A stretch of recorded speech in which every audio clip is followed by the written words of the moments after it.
The phone hacking scandal destroyed careers and a famous British newspaper, to say nothing of the pain caused to its victims. And, according to many, it has further undermined public faith in journalism.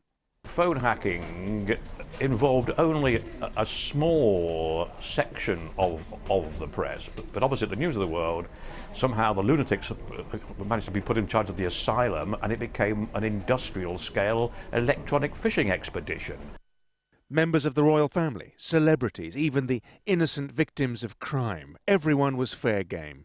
Once the full scale of the scandal emerged, driven by public outrage, the politicians were forced to establish an official inquiry into how best to control the excesses of the press. It recommended new self-regulation backed by law, an element so far rejected by Prime Minister David Cameron.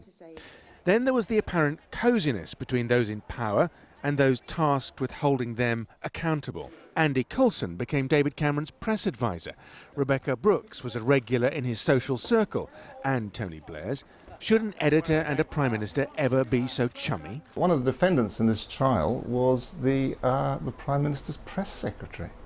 That's about as close and intimate a relationship as you could possibly get. And one has to ask questions about how that was allowed to happen and why the warnings weren't heeded, because there were warnings.